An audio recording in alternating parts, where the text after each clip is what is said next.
المستقیم، الصراط المستقیم، الف لام دونوں پر لگا ہوا ہے، تو ظاہر ہے کہ البتہ دوسرے پر جو الف لام ہے المستقیم پر وہ تابع ہے پہلے کے موصوف الصراط، صفت المستقیم صفت موصوف کے تابع ہوتی ہے لفظوں میں بھی. تو یہاں پر اللہ تعالیٰ نے اہدنا الصراط المستقیم فرما کر اس بات کی طرف رہنمائی فرمائی ہے کہ یہاں ہر راستہ مراد نہیں ہے.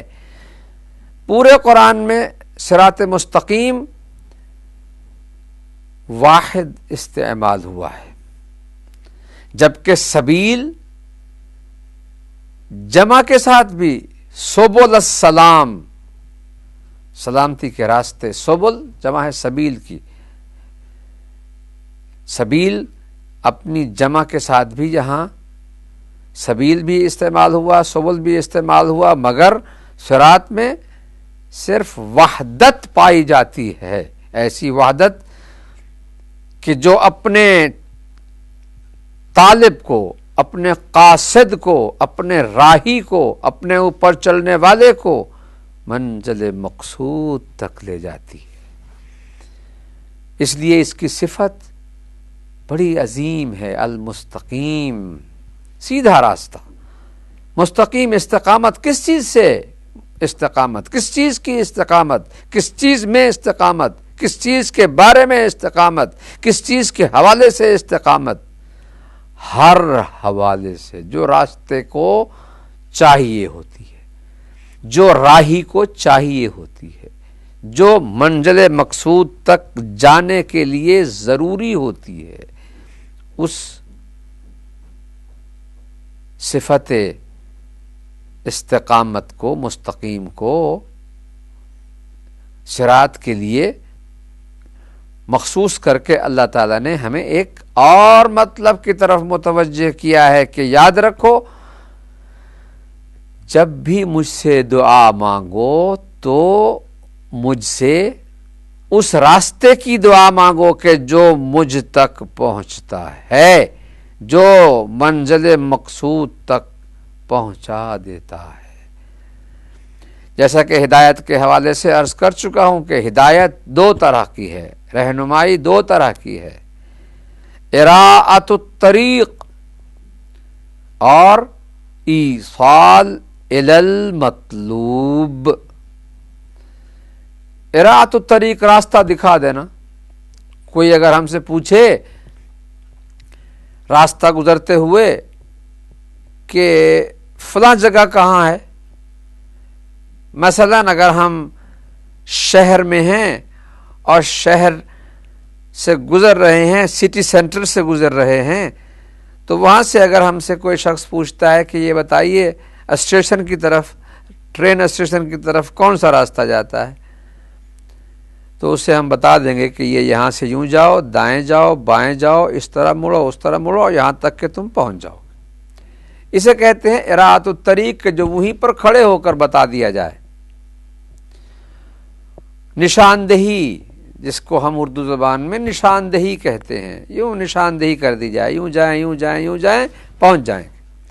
اسے عربی زبان میں کہتے ہیں اراءۃ الطریق، راستہ دکھا دینا یا اسے بتا دینا کہ اس طرح سے چلے جاؤ. دوسرا معنی ہے ہدایت کا ایصال الی المطلوب، جس چیز کی وہ طلب کر رہا ہے، جس طرف وہ جا رہا ہے، جس طرف وہ جانا چاہتا ہے، اس تک اسے پہنچا دینا، اس تک اسے پہنچا دینا. اب ایصال الی المطلوب، مطلوب تک پہنچا دینا،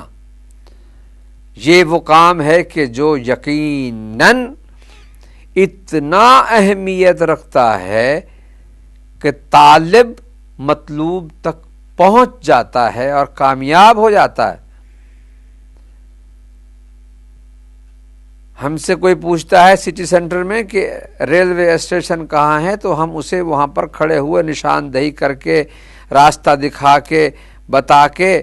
چلے جائیں اس پر اکتفا نہیں، بلکہ اس کا ہاتھ پکڑ کے یا اس کے ساتھ چل کے اس سے کہیں کہ آئیں ہم آپ کو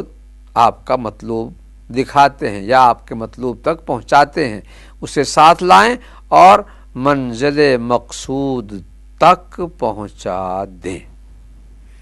اسے کہتے ہیں ایصال الی المطلوب۔ اب یہاں پر یہ بات بڑی واضح ہے کہ ایصال الی المطلوب اصل ہدایت ہے،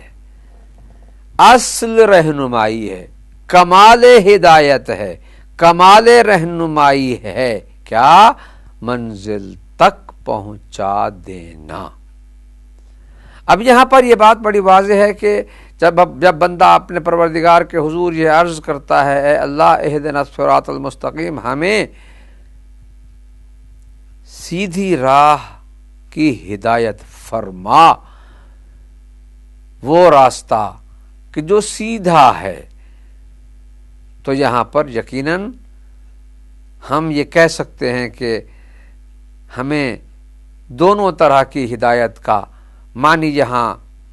فٹ آتا ہے، منطبق ہوتا ہے۔ اے اللہ ہمیں دکھا، اے اللہ ہمیں وہاں تک پہنچا، کیونکہ یہ دونوں کام اللہ کر سکتا ہے، دونوں کام خداوند عالم کے ہاتھ میں ہیں کہ وہ بندے کو اس کی منزل مقصود تک پہنچا دے، اس راستے کو جو وہ طلب کر رہا ہے اسے دکھا دے، اس راستے تک پہنچا دے۔ یہ دونوں اس کے حوالے سے درست آتے ہیں۔ اب یہاں پر سلسلہ دعا کو آگے بڑھاتے ہوئے اللہ نے اس صراط مستقیم کی وضاحت اس انداز میں کر دی ہے کہ ان لوگوں کا تعارف کروا دیا ہے کہ جو اس صراط پر، اس راستے پر چلتے ہیں یا چلنے والے ہیں، اور وہ کیا ہیں، وہ کون ہیں؟ صراط الذین انعمت علیہم، راستہ ان لوگوں کا جن پر تو نے نعمتیں نازل کی ہیں، جن پر تو نے انعام فرمایا ہے، جن پر تو نے اپنی نعمتیں نازل کی، جنہیں اپنی نعمتوں سے نوازا۔ اب یہاں پر صراط مستقیم کی وضاحت کے طور پر اللہ نے ارشاد فرمایا کہ وہ راستہ ان لوگوں کا ہے کہ جن پر خدا نے انعام کیا ہے، یعنی گویا بندہ یہ کہتا ہے اہدنا کے بعد کہتا ہے ان لوگوں کا راستہ ہے وہ کہ جن پر تو نے نعمتیں نازل فرمائی ہیں۔ اب یہاں پر ان لوگوں کی صفت بیان کر کے اللہ نے ایک اور مطلب کو واضح کر دیا ہے، عظیم مقصد کو واضح کیا ہے، عظیم موضوع سے پردہ اٹھایا ہے، عظیم موضوع کی طرف توجہ دلائی ہے، اور وہ یہ کہ کلام الہی میں ان ہستیوں کا تذکرہ ہوا ہے کہ جو منعم علیہم ہیں، جن پر اللہ کی نعمتیں نازل ہوئی ہیں، جو اللہ کے انعامات کے حقدار بنے ہیں، اللہ نے ان کا تذکرہ کیا ہے اس آیت میں۔ تو گویا اللہ یہ کہنا چاہتا ہے دوسرے لفظوں میں کہ وہ ہستیاں اتنی عظیم ہیں کہ جن کا تذکرہ میرے کلام میں صراط مستقیم کے حاملین کے حوالے سے ہو رہا ہے۔